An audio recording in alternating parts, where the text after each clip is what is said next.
Hello everyone, my name is Juan Landano and welcome to my first YouTube video. This is what I hope the beginning of a beautiful relationship. I have so many ideas of stuff I want to do on YouTube regarding the topic of photography.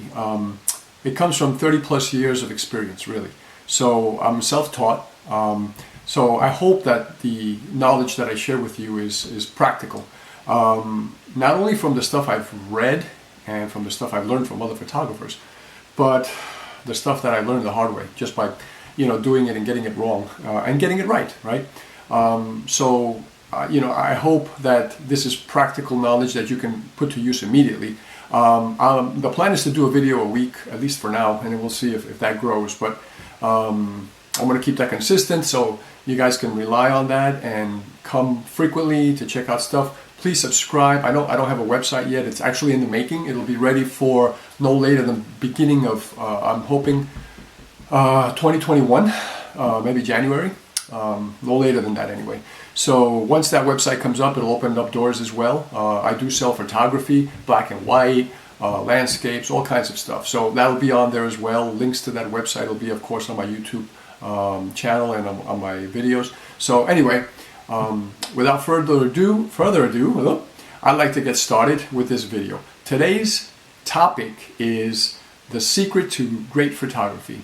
Now, let's see how we approach this, because there's many ways of sharing the secret to great photography, right? Let's try whispering it first and see if you can get it, okay? Did you get that? I didn't either. It's too soft, I think, right? But okay, that's all right. If you didn't get that, I'm going to share what I did was I developed a language, my own language, and it took like 2 years to develop. And I want to share it to you, share it with you in this language. So here we go. Did you get it? See, now here's the problem with this language that I developed.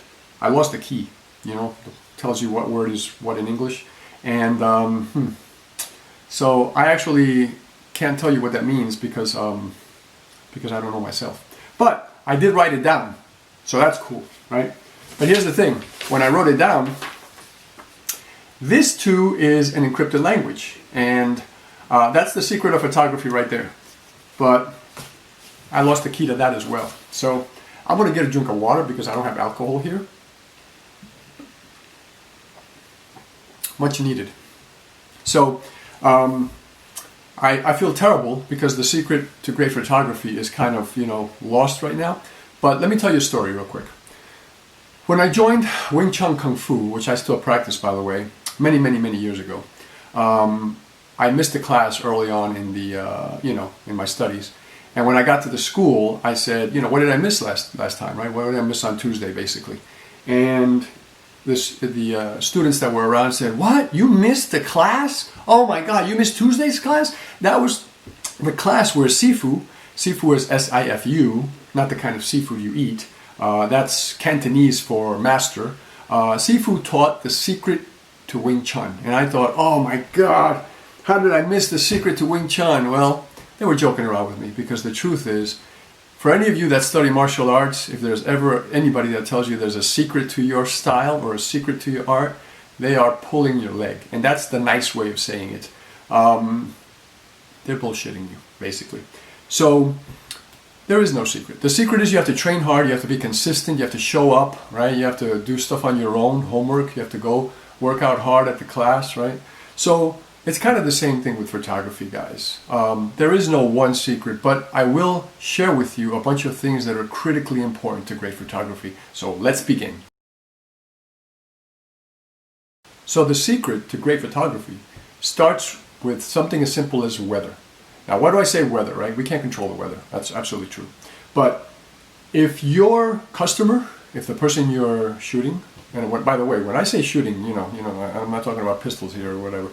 So if your customer, your client, the person you're shooting, photographing, whatever, decides that they want a sunny day, and you guys head outside, and it's cloudy and overcast that day, that's going to be something probably that they're not going to be happy about, right? So you're going to do your best. You may use some lighting to, pretend you got some sun out there, whatever. But you're going to be really, shooting against the odds, right? So that's something that will affect your photography, and vice versa. If you're looking for a really, cloudy skies, right? That gives you even lighting as a photographer. That's great. But if it's sunny and the sun's right on top because that's the only time of the day you can shoot, well, then weather and time of day does make a difference, and it will affect your photography. Okay. So the other thing that's very important is lighting, right? If you are shooting in a relatively dark place and you didn't take any lights, or you weren't told it was dark, or you were told that it was going to be bright and it's not, and you didn't take lights just in case, that might be a problem. If you are shooting in an incredibly bright sun and you don't have, believe it or not, you need lights there too. Because when you use flash photography in bright sun, it takes away some of those harsh shadows that the sun creates, right? And we'll talk about all this stuff later on. So, lighting is incredibly important, right? Ambient lighting, light that comes in through windows, if that's sufficient, that may be great. Sometimes that's not enough. Sometimes that's not the light that you need, right? You need different types of light to create different shadows. So lighting is incredibly, incredibly important. So the other thing, and I think we all know about this, but there's a story behind this, is equipment, right? Now, I'm very sensitive with this topic. And I'll tell you why. I'll tell you a little story. Actually, it's more of a question. Why is it that when a photographer takes a really good picture and shows people, why is it that people ask us, or actually people tell us, wow, you must have an amazing camera? Well, I do. I have an amazing camera. But that's not the reason those pictures came out that way. I mean, it helps. It makes it easier, right? But it's not the reason. The only reason, let's say. I used to shoot pretty good pictures in the days of film. I shot film for 19 years. That's when you take a picture, you have no back of the camera to look at. You better know what you're doing. And the light's changing, by the way, and you're shooting in manual, you're adjusting settings, you better know what you're doing. And let me tell you, in I think the last 2 years of my 19 years with film, I got a light meter. I wasn't using a light meter before. It was just knowledge of light, learning how film works and how you can push it and blah, blah, all that stuff, right? So, equipment's important, but it's not everything, right? You never go to somebody's house when they cook you an amazing meal, eat the meal and go, oh my gosh, that was so yummy. You must have an amazing oven. That would be like the biggest insult in the world to somebody, right? I mean, you don't go to a carpenter that just made a table for you that looks priceless, that you paid like $1,000 for, and you go, oh, how did you do this?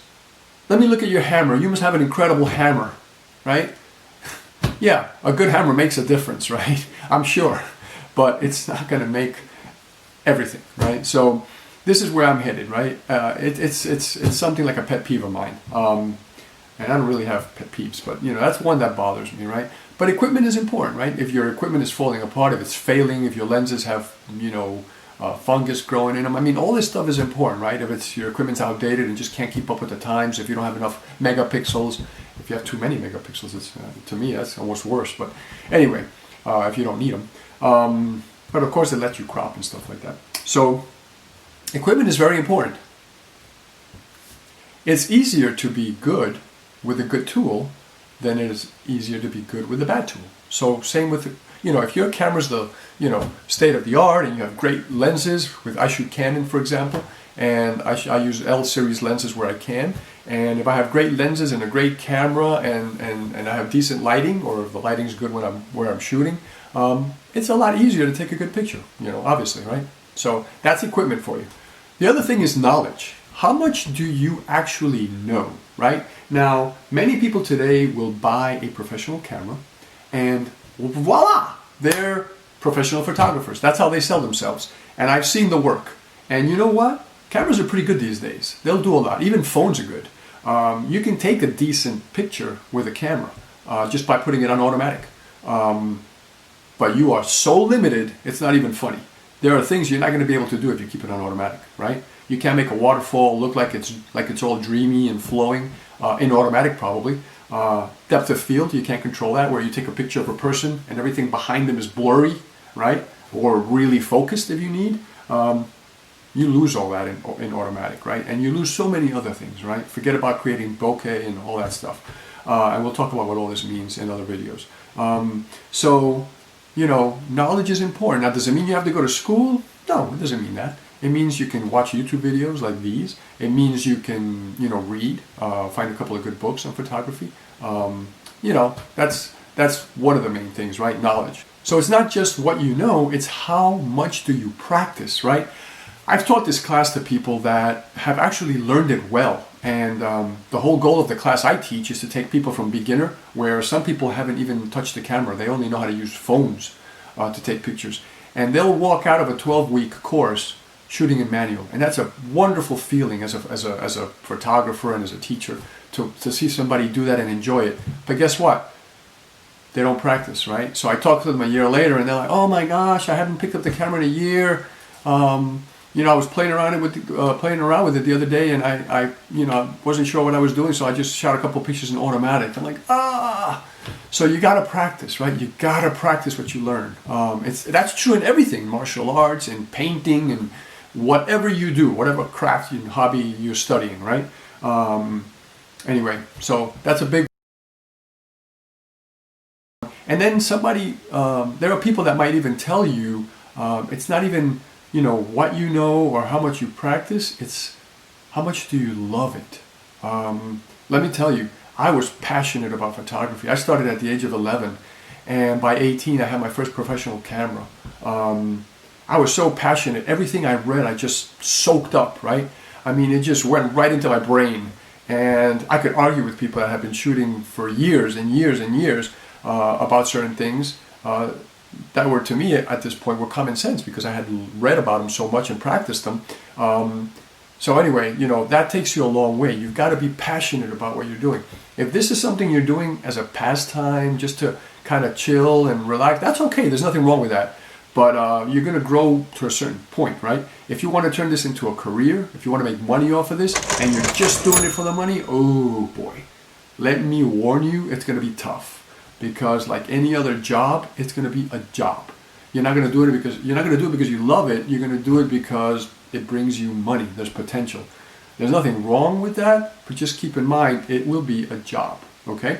Now, if you're passionate about photography, if you just love photography and all the things you can do with it, from, you know, taking the pictures to, you know, editing, then this is for you. This is absolutely for you. And stick around because there's going to be a lot of information coming your way, okay?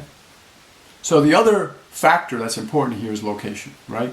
If you're looking for kind of a rundown location and you happen to be in a city where everything around you is new, you know, you're not going to be able to get the effect you need, right? Unless you put a green screen and you create all that stuff, you know, later, right, in post-production.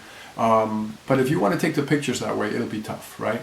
Or vice versa, right? If you're looking for, you know, buildings and you're in farmland, well, then you're really going to have to create that in green screen because you have no choice.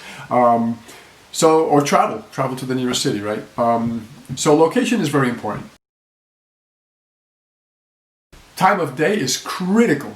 If you want some harsh shadows and you want that sun to be right over you creating nasty shadows, sometimes you need that, sometimes you want it, fantastic.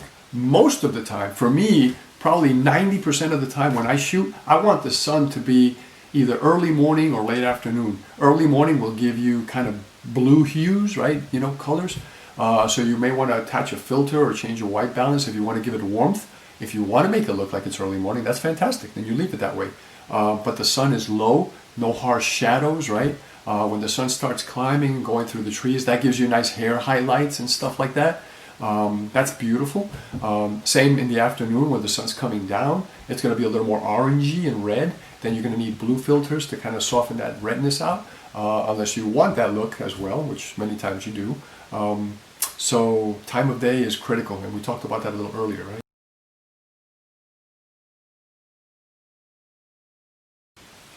So it depends on your subject as well. If you're shooting models, for example, then you want to pay a little extra to get a model that's really attractive, that's going to call, attention to your pictures, right? If you're shooting, unless you're doing it for them. So, and by subject, I don't mean just models and people. I mean cars, right? If you're looking for vintage cars, then, it's going to be tough if you can't get your hands on one, right? If you're looking for exotic cars, then it's going to be tough if you can't get your hands on. So you got to be creative about how you're going to do this stuff, right? But your subjects will influence your output as well, right? Do you need to print your pictures really big? Because then you're going to need some high pixels, right? Is this just for the web, where that doesn't really matter? You can get away with a lower megapixel camera. All these things are things to consider that will get you the picture you need, right? And the picture that's going to be, because you really want to pop, right? You want a wow factor, right? So all these things are questions you ask yourself even before you plan your photo shoot. For example, if you're printing on canvas, extra sharpness will be great, but it's not important because the canvas is going to give it kind of a grainy feel. So you can get away with a lower megapixel camera even if you are enlarging. But if you're printing on like metallic, aluminum sheets or acrylic on glass, oh my gosh, you want those pictures to be ultra sharp, right? So you need good lenses, you need good lighting, you need a good camera, good editing software, right? That's important too. So that brings us to our next topic, editing software. What are you using to edit, right? Are you using something free that, kind of gets you by? Are you paying a little? You don't have to pay a lot, but maybe buy a one-time software package that costs $100 that you can use for years and years to come. That's pretty decent.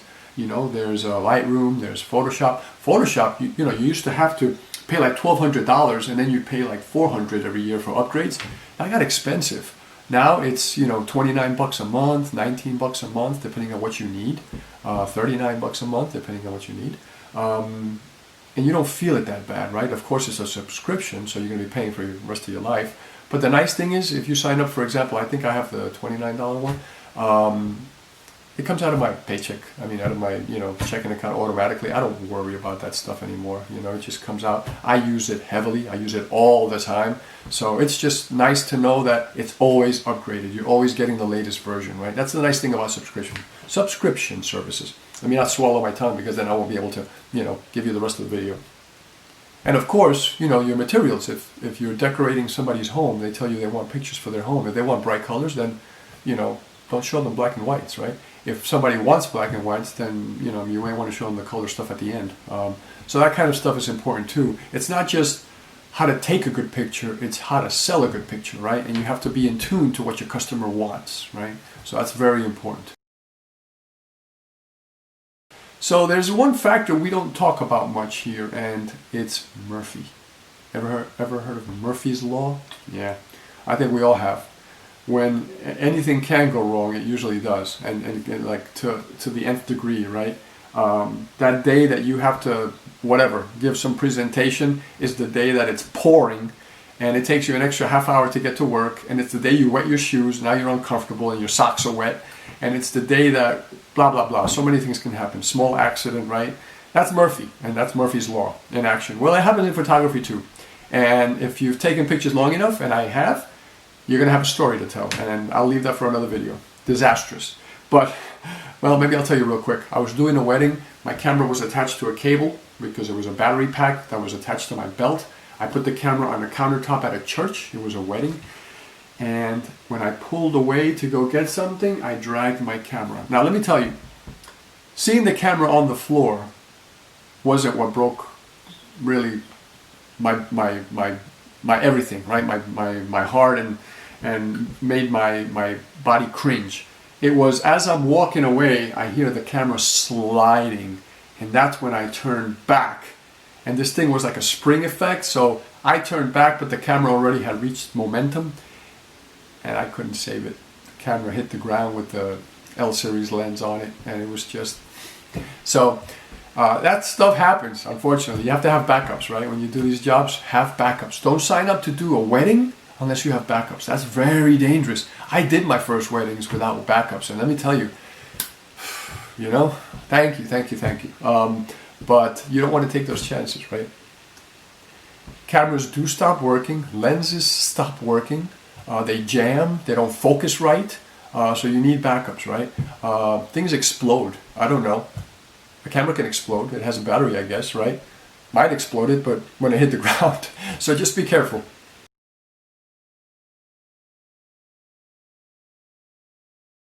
So these are the main things you want to think about when you're looking for that secret to a great photograph or to great photography. There is no one thing, right? It's all of these things put together, right? It's even your outlook that day when you woke up. If you woke up with a shitty outlook on the day and you pick up that camera, you know, it's going to be hard to take a good picture. I have days like that where I look at my pictures and I'm just not happy. Nothing is coming out right. And then there are days that no matter what you touch, it turns to gold. It's like, oh my gosh. You know, you take a picture of a stick on the floor and you're like, oh, look at the highlights. Look at the shadows. I mean, the sharpness. Everything just, you know, you could take a picture of dog poop and it looks artistic, right? Those are very special days and a very special person that can pull that off. But the point here is, you know, these are the main things. I may have missed a couple. Feel free to comment and let me know if there's anything you feel that's really important that I missed. You know, I love to read that stuff, guys. So please don't leave that out. But the bottom line is that there is no one thing. There is no secret, right? It's a passion, right? It's dedication, being consistent, picking up that camera every day or every couple of days and using it. It's staying on top of things, learning, right? Pulling up YouTube videos. They're the programs that you get, right? Whether it's Lightroom or, you know, if you're doing film editing, Filmora, whatever you use, it doesn't matter. They all have education. You know, you can open up a link and they have videos on how to do things like really easy. And then you can go to YouTube, of course, and you can find out extra stuff from really, really talented people that use it every day. So stay educated, stay passionate. Save up some money and get yourself some decent equipment because it helps. It makes your life a lot easier. But don't ever count on it being, you know, the miracle that's going to save your photograph, buying the latest camera. When I got my first professional camera, it was film days. I was depressed for the first year because everything was manual at that point. The camera I had shot before then was slightly automatic. And I get my first manual camera and everything I had to do on this thing was manual. And my pictures weren't coming out that great. And it was an expensive camera that my parents had bought me and a gift for my high school graduation. And I couldn't get pictures to come out the way I wanted them. You know, I was so sad. So I could have given up everything at that point, but I'm stubborn and I'm passionate about photography. So I kept going and I kept going and I kept going and I kept wasting film and paying for development until those pictures started to come out awesome. And then I realized what I was doing. And then I took off. Once I realized what I was doing wrong, oh my gosh, you make those corrections and you fly. So that's the beauty of photography. Once you figure it out, right? But here's the beauty of photography too. It's not just artistic, it's mental, right? It's logical. You have to understand how electronics works, how camera works, and glass and light and optics. So it's cool because you can be artistic and creative, and then you also have that piece, right? So anyway, I leave you with this. I hope you enjoyed the video. I hope it was useful. If you did, please give it a like. It goes a long way, especially to somebody that's new. Subscribe if you're looking for more content. I'm going to put so much cool stuff on here. I hope you guys love this. You know, stick around and please let me know how I did. I'd love to read your feedback. It's going to mean a lot to me. It'll help me put out better videos in the future, okay? With that said, thank you very much. Have a wonderful rest of your day or evening, depending on where you are around the world, and I'll see you next time. Ciao.